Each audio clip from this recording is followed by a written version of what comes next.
Yo, it's Guido coming at you with the Tactics Talk. Welcome back, guys. Thanks for tuning in. Well, here we are. We've got the old AC4 experimental. Tier 6 Brit tank, I believe. I don't know. Is it? I think so. I think I'm so confused. So confused. Tier 6 in a Tier 8 battle, and we're on Himmel's Erlenbergdorf. I got Vents, a Rammer, an IRM.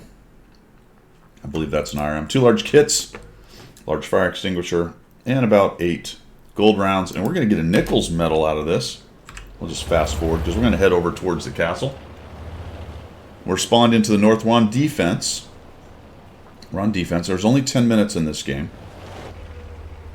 Got a little light tank raging around, a wheelie tank. So we're going to take a little stab at him. And get first damage at 164. Maybe kill him? No, we're just going to miss him.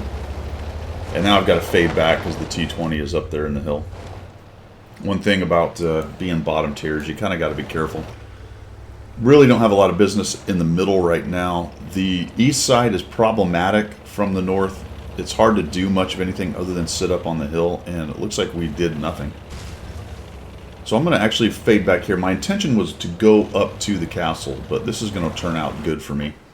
The fact that I had those early shots and now I can hang back here a little bit and take some sniping shots might not have been a bad plan from the very beginning. I do want to be careful with this guy. There we go. We get a little sneaky shot on him. I like this thing's gun.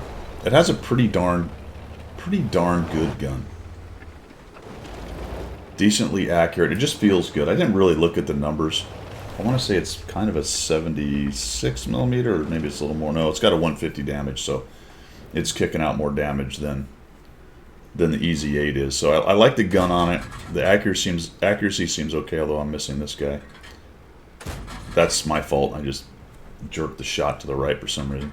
I miss a lot of shots on this guy. There we go. So we finally get another one. T20 doesn't have a really great turret, so he suffers a bit. Pretty good pen on the old AC. I've been having a good time with this. We're sitting at 171, and then with gold, we're at 239, which is pretty outrageous for a medium. 239 tier 6 medium. Gold pen, that's a bunch. I'm going to try to sneak one on him, but he gets away, so the T20's in trouble. The Easy 8's getting beat up. And the middle's not looking great. They're doing okay. But it appears just from a glance at it that it looks like we have more tanks, right? It looks like they have more tanks. We have 4 stacked up in there. They've got a few extra ones, but they end up doing a pretty decent job. So I'll push up the castle, and the intention here is to knock out anything that's on the castle and then work towards the middle if I can. Although there's a lot of guns left in the game. We've lost 2, they've lost 1. Nothing's really pushed us on the east side. I'm a little bit worried about what might be over here on the west. I kind of sneak up here. This is going to take me a few potatoes. I want to get over here and take on the T20. I also want to not get shot by guys. This guy gets a cheeky shot on me because I just drive around and he hits me. So we come in here, and now we got this dude. He's like, oh, shoot. That's no good. Really should have pushed the T20. Problem is, I'm going to start getting machine gunned by this guy, so we'll just get rid of him. We'll just pull him out of the equation. T20's here. I see the Cromwell going a little late, and then I push in here with him. I'll just auto-aim because we really need to try to machine gun this guy down. There we go. And I'll back out. Cromwell B really kind of sacrificed himself. I don't know if he actually survives this. Can't remember. 2801. And now I'm starting to think about, all right, nothing much else going on here. Let's move towards the middle. They've beat up the IS-3 pretty well. He's got definitely some damage. We're going to try to get a sneaky shot on this guy in the back of the turret, but it bounces. The M2Y is hurt, so everything in here is hurt. We have some decent hit points. So I'll now bring that medium tank with decent mobility into this main fight and try to start cleaning up near deads. Bit of a dangerous move here, but if you look at how many tanks are on the board, how many are left, one of them's already, that leaves another 1, 2, 3, 4, 5, 6, 7, 8 of them.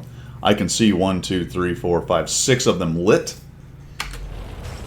There could be some guys back behind here, but I'm going to take the risk and come around this corner. I get lit via proxy light. The IS-3 is looking down the road there, so I'm able to get in here and get some crossfire on him. I see the 2801 go raging in. Like, I don't know what he's doing. Oh, did he track himself? I don't know. Now he's doing this, which I'm not really kind kind of figuring out. He's like, dude, I just want to go by. Let's go kill this IS-3. And then he's like, I'm going to go. No, I'm not going to go. Okay. Now he's dealing with 3 of us. We got the Cromwell, myself, and the 2801. And he nukes the 2801, which, fine. What works for me. Put a shot there. I went to gold, so the gold's got that nice high pen, and this IS-3's in big old trouble. Just be sneaky with him, pin him down, and get rid of him. So there's kill number 2. That's 2 tanks that are a tier above me. And I don't remember if Nichols is 3 or 4 tanks a tier above you to get that award.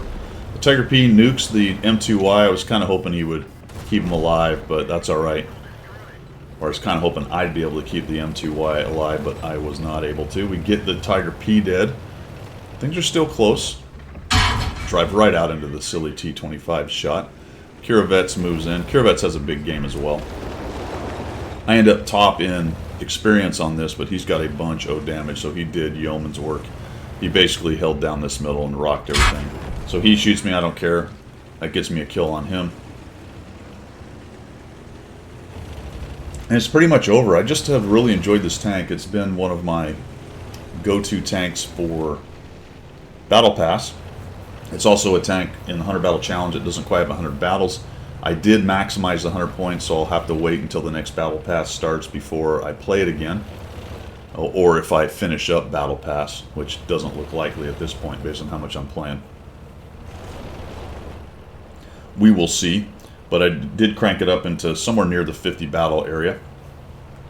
And that will let me get the last, I think, 8 tier 6s I have to 100 battles. I think there's only 8 left. The IS-2 dies.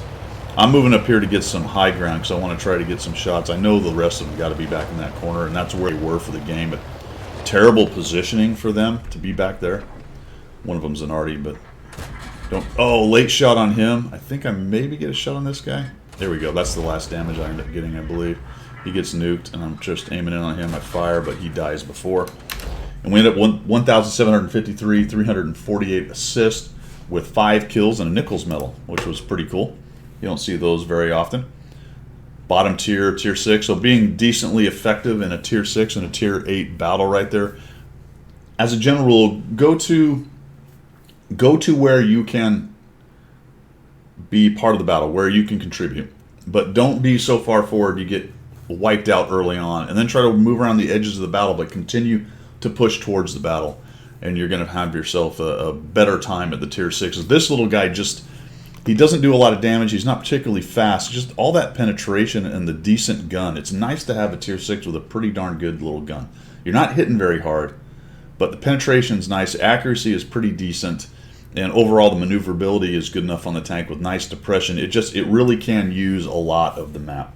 I'll show you another example of the old AC4.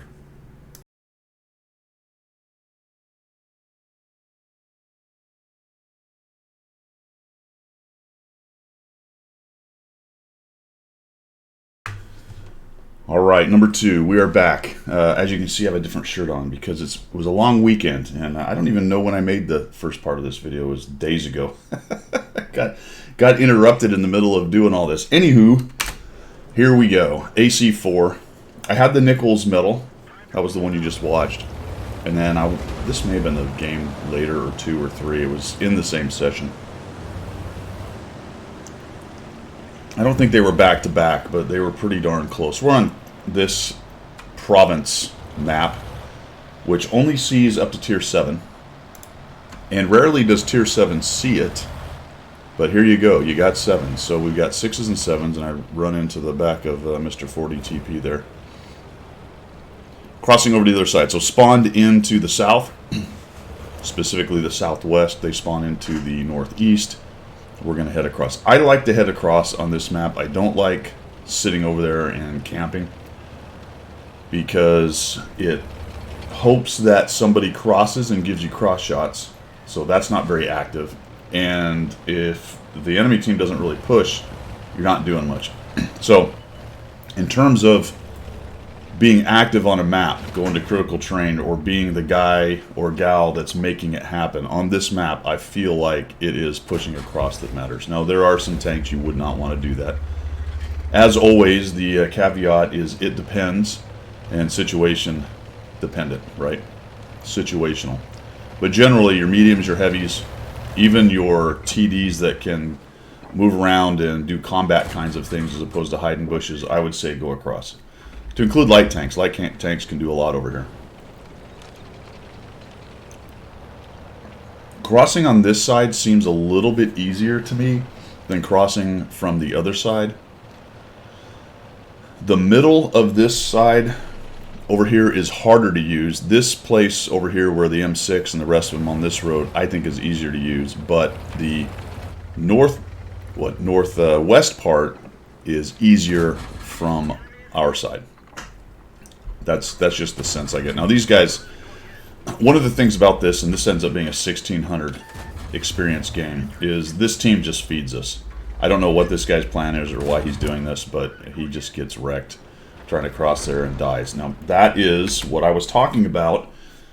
I am being the active guy getting all of these Campalama Ding Dong shots, right? These guys are not doing anything other than feeding off of my spots, and that's fine.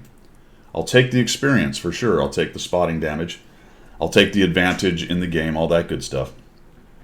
But for me personally, being this guy over here, look at this, there's a P-43 for God's sake sitting over here.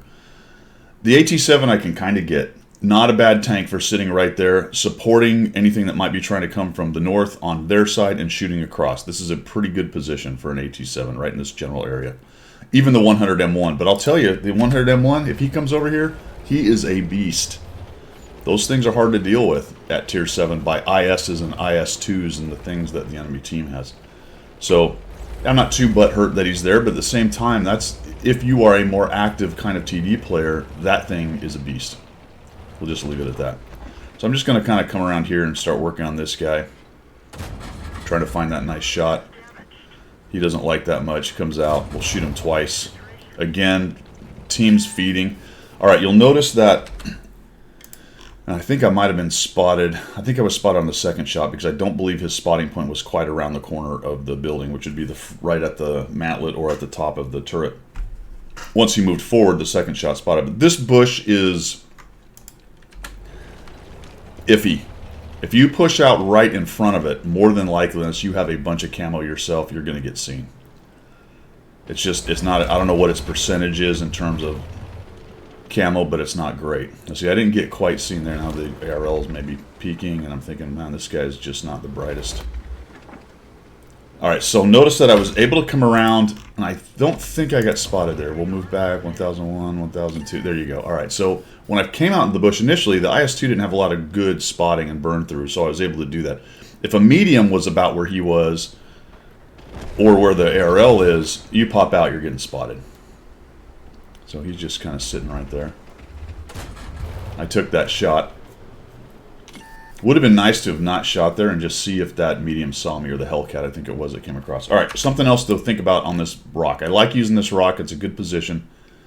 You've got the bush, which is occasionally iffy but can be used. You can also do something by backing down here on the edge, or on the little ridge here, and make that solid. Make the bush solid so you can shoot through it. Just be careful that if these guys up here in the northwest start filtering down to about the position where my guys are, so good news is they're holding that position for now, they can start shooting across. And guys on this road right here, moving their way up just to the east of the AT-7 on the road, they can definitely shoot across and hit you in the side right here. So what you're going to want to do is either be low on this back ridge or just be careful about it. Obviously, I'm using the rock to protect myself, so it's the give or take there. I could use the bush better. Now they already start splashing me. I could use the bush better by being in the other position, but I expose myself to shots on the side, and one of my guys just drives off. So he drives off. He's upside down, and this ARL decides that, well, that's my cue to go kill this dude, and 40 TP dies. There's nothing I can do. I'd have loved to have gone out there and tried to help him, but it wouldn't happen. We got the IS-2, and I really thought this push was probably going to kill me. But they took a while to kill him, and then I've got the Sniper-Lama Ding Dangs. Right? And that was actually an M44. The Holy Ghost. Saved by the Holy Ghost. That was good. So we'll just shoot. And again, another guy just feeds my gun. I don't know. I can't tell you why we're doing this. No idea. a little bit worried. So this is one of the reasons why I'm just kind of accepting that he may get a shot on me. I just don't want to back behind this rock and get shot from the side. Although, as I look at it, I don't think anybody's on that road. Notice that all these guys up here in the northwest are out of draw distance. See that outer line right there? Most of you know this, but you will not see anything on the map as you look, as I'm doing right here, unless they're inside that outer ring. So you can see, well, none of them are lit, so it's not a great example. But if one of them was lit, I wouldn't see them drawn on the map. That's what that means right there. I would say probably 99.9% of the people watching this know that little thing. But it's important, on a higher order note, even as you know that that circle is what it is to look at your position on the map. And even in a phone booth map like this, I can work some extreme vision range games here with this outer circle, right? I'm relatively safe from these guys. Now, here's another thing about that, though, in addition to ergo and whatnot. None of that was used correctly. None of it. If you are aware of this position and you understand that at this edge right here and this elevation right here is where this tank me will be if I back up to there, if you put your gun line, you're one of these guys up here in the northwest, you put your gun line across and you lay it right at the edge of this rock and you see me lit and it looks like your gun line, let's just do this.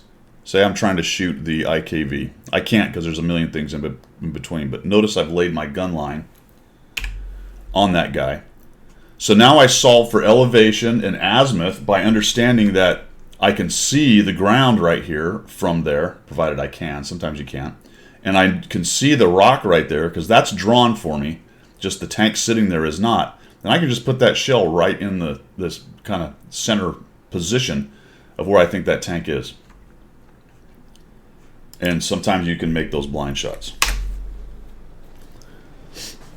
It's very helpful in situations. I just eat that shot there. It's very helpful in situations where you, no kidding, can see the ground that they're going to be sitting on and maybe something nearby to kind of get a little essay on where there might be, and also understanding that this rock is where people hang out a lot. So 3002 moves up. He permalights the IS, but I thought about moving up right here, but I wasn't too interested in it yet because we're not winning as much as I would like. Our guys up there that were holding the AT7 and the rest of the crew are losing. They're starting to die. So we still have a 100 M1. That makes me feel pretty good, actually. Now that I look at this part of the game, that's a pretty good tank for holding that position. And the Artie's just going crazy, thrashing this poor 3002. He really wants to get something done, but there's not a whole lot he can do. I'm just going to take a blind shot down there. That's actually trying to hit the Artie because I saw the shot come off. Sorry, so the IKV-90B, this is a little reaction on my part. I see him coming up this road, and I feel like we can go deal with him really quickly.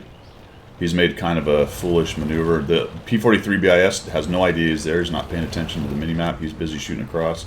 So we nuke this dude. So we get him lit. I might even have got some spotting. I believe I did. Yep, 263 spotting off of it, plus the 141 from me, and we get this guy gone. So that worked out like a champ. And it looked like it was probably the Su-101 that thumped him based on the damage. And then I eat a M44. So he saw me lit, and I wandered up the hill a little bit there, and then I stopped and gave him plenty of time to lay a shot in there. Even if I was dark, he probably had a pretty good guess that's where I was, especially if he had seen me stop. That's really important for dealing with Artie. Say you get lit and you start moving right before you go dark and you stop and the Artie sees you do that, even if he's not reloaded or not quite aimed in, he saw you move and stop and maybe you're aiming at something, he has a pretty good guess that you probably will be there for the next couple seconds. Now this dude comes out, so we thump him. He takes some hits. I'll back out. And we'll hang out at this bush. So the Su-100 M1, I like that. He's moving forward, trying to clean out that side. I know I've got the IS and the 3002 over here. That leaves a 50-2 unaccounted for. Looks like the 2801-105 is up in the corner, so there's a 50-2 raging around somewhere. And I get lit, which I'm like, how did I just get lit? I couldn't figure that one out. Made no sense to me at all. And then I thought, well, I guess the 50-2 is wandering around, and I keep getting just picked apart by this M44 who keeps splashing me. So we get tracked there, we get that fixed. I decide to go backside here. If the IS pushes me, probably a better defensive position, especially if some of my guys can get over there and start getting shots. And oh, lo and behold, there's the 50-2. I don't see him yet. You see him on the mini-map there, and then I notice him. That's when I notice him. It took me a long time to see him. That's unfortunate, because I probably missed a couple shots in there, at least one. And this is just going to be a terrible shot way behind him. This is bad. He's gone dark, and I'm sitting out here in the open. I'm a medium. He's got a lot of spotting. So I decide to get back here and get up against this rock. I get lit by him, and now I'm worried about this stinking M44. There he is. Takes a shot. I know we got to get rid of this guy, so I'm just going to accept some shots. Already misses, thank goodness. I had just enough of the wall in front of me. And then there's another guy there. Holy cow, there's that dude. And he gets nuked. So my P43 BIS buddy does some good work sitting back there. Has been sort of sitting around doing a whole lot of nothing. He's pretty much full hit points. And now I'm wondering if this is going to happen. So I knew that IS was on good hit points, right? And I figured he might try this. Little ricochet. And now he's in bad shape here. He's in a sandwich. So we just start picking this guy apart. It's going to take us a while to kill him. Just trying to find the right spot. There we go. And he misses, thank goodness.